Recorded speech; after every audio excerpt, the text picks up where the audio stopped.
नमस्कार दोस्तों, मैं हूं अजीत कुमार कश्यप और आप देख रहे हैं इसमें कैरियर अड्डा जी सर। दोस्तों, सुबह के टाइम हम डेली पढ़ते हैं जीके क्विज और जीके के क्विज में हम वो महत्वपूर्ण प्रश्न लगाते हैं जो सभी एग्जामों में सफलता हासिल करने के लिए बहुत ही महत्वपूर्ण होते हैं।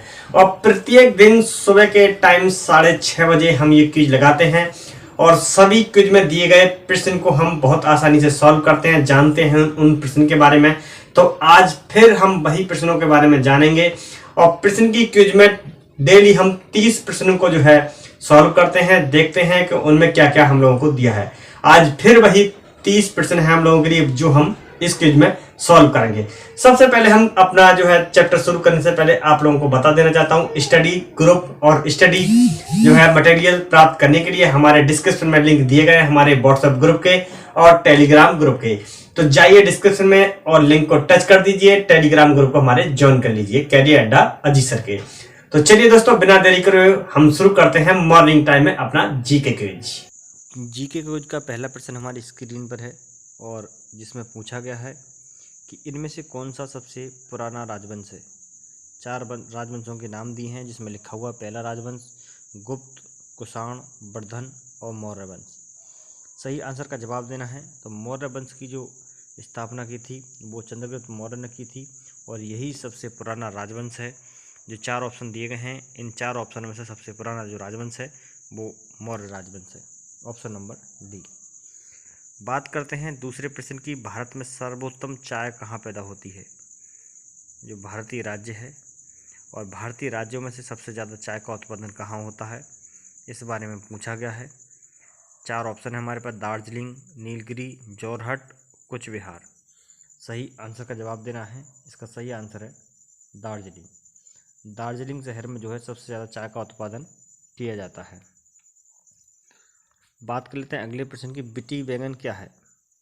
बिटी वैगन क्या है, ऑप्शन दिए गए हैं। आनुवांशिक रूप से परिवर्तित बैगन, बैगन की एक नई किस्म, बैगन की एक जंगली किस्म और उपयुक्त में से कोई नहीं। तो इसका सही आंसर है आनुवांशिक रूप से परिवर्तित बैगन, option number A right answer. बात करते हैं चौथे प्रश्न की। चौथे प्रश्न में लिखा है छोटी तीज का त्यौहार किस महीने में मनाया जाता है। चार ऑप्शन है हमारे पास। यहाँ थोड़ी लिखने में मिस्टेक हो गई है, यहाँ आसान की जगह आषाढ़ हैं और भादवा की जगह भादो हैं, सावन की जगह श्रावण है और अश्वनी सही लिखा हुआ है। सही आंसर का जवाब देना है हमें। तो इसका जो सही आंसर है दोस्तों वो है option number C. Option number C इसका राइट आंसर है, सावन। सावन के महीने में छोटी तीज का त्यौहार मनाया जाता है और इसी समय लोग झूला झूलते हैं और झूला झूल के ही इसको बहुत अच्छे तरीके से मनाया जाता है हिंदू रीति रिवाज के अनुसार। बात कर लेते हैं पाँचवें प्रश्न की। पाँचवें प्रश्न में लिखा है सूरत शहर किस नदी पर स्थित है। चार नदियों के नाम दिए गए हैं, नर्मदा, गोदावरी, माही और ताप्ती। सही आंसर का जवाब देना है। इसका सही आंसर है ताप्ती नदी के किनारे जो है सूरत शहर बसा हुआ है। बात कर लेते हैं छठे प्रश्न की, सरगासुली कहाँ स्थित है। सरगासुली कहाँ स्थित है। Option number A Bikaner, Alwar, Jaipur और टोंक। चार ऑप्शन है हमारे पास जिसका सही आंसर है जयपुर। जयपुर शहर के किनारे जो है सरगासुली स्थित है। बात कर लेते हैं सातवें प्रश्न की। सातवें प्रश्न में लिखा हुआ मरुस्थलीय क्षेत्र में विशिष्ट लवण जिलों को स्थानीय भाषा में कहा जाता है। जो मरुस्थलीय क्षेत्र हैं उनमें विशिष्ट लवण पाए जाते हैं और जिन्हें स्थानीय भाषा में क्या नाम दिया गया है उस बारे में पूछा गया है। बैसीन, डांड, जोजरी और कपासन। इसका सही आंसर है दोस्तों, सही आंसर इसका डांड। डांड नाम कहा जाता है लवणों का जो मरुस्थलीय क्षेत्रों में के जिलों में स्थानीय भाषा में जिनको डांड नाम से जाना जाता है। बात कर लेते हैं आठवें प्रश्न की, चित्तौड़ का राजा रतन सिंह कौन था। जो चित्तौड़ का राजा था रतन सिंह वह कौन था। मुगल वंशीय, गुहिल वंशीय और ए और बी दोनों। दोस्तों मुगल वंश से इनका कोई संबंध ताल्लुक़ नहीं था क्योंकि ये हिंदू थे और ये मुस्लिम से ताल्लुक़ रखते हैं मुगल वंशीय, और ए और बी दोनों हो नहीं सकते, इनमें से कोई का मतलब है नहीं। तो इसका जो सही जो आंसर है वो हमारा आंसर नंबर बी है, यानी गोहिल वंशीय से संबंध रखते थे चित्तौड़ के राजा रतन सिंह। बात करते हैं नवें प्रश्न की, बागड़ के गांधी किस जिले के रहने वाले थे। बागड़ में एक व्यक्ति थे जिन्हें गांधी के नाम से जाना जाता था। वे कहाँ के रहने वाले थे, इस बारे में पूछा गया है। जयपुर, डींगरपुर, सीकर और भरतपुर। सही आंसर का जवाब देना है। इसका सही आंसर है तो डूंगरपुर। कौन सा है? डूंगरपुर। समझ रहे होगे मेरी बात के लिए। डूंगरपुर जो है वहाँ के रहने वाले थे बागड़ के गांधी। बात करते हैं 10वें प्रश्न की। 10वें प्रश्न में लिखा हुआ राजस्थान की दक्षिणी पूर्वी सीमा पर स्थित पड़ोसी राज्य का नाम क्या है। जो राजस्थान की दक्षिणी पूर्वी सीमा पर स्थित पड़ोसी राज्य हैं उनका नाम क्या है, इस बारे में पूछा गया है। उसके बारे में हमको जानकारी देनी है। तो सही ऑप्शन हमें लगाना है। सही ऑप्शन है दोस्तों इसका ऑप्शन नंबर सी, मध्य प्रदेश। मध्य प्रदेश की दक्षिणी पूर्वी सीमा पर स्थित जो पड़ोसी राज्य है ये राजस्थान की दक्षिणी पूर्वी सीमा पर स्थित है।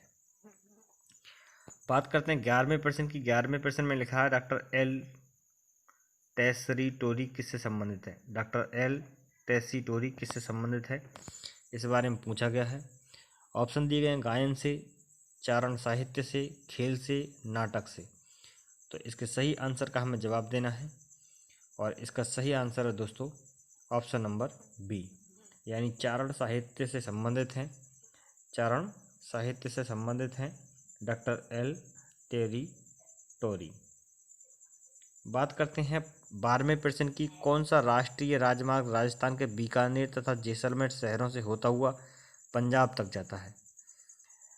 कौन सा राष्ट्रीय राजमार्ग राजस्थान के बीकानेर तथा जैसलमेर शहरों से होता हुआ पंजाब तक जाता है। सॉरी, यहाँ पर थोड़ा मिस्टेक हो रही थी, पंजाब तक जाता है। ठीक है, तो इसका सही आंसर का जवाब देना है। ऑप्शन दिए गए NH-15, NH-57, NH-12 और NH-10।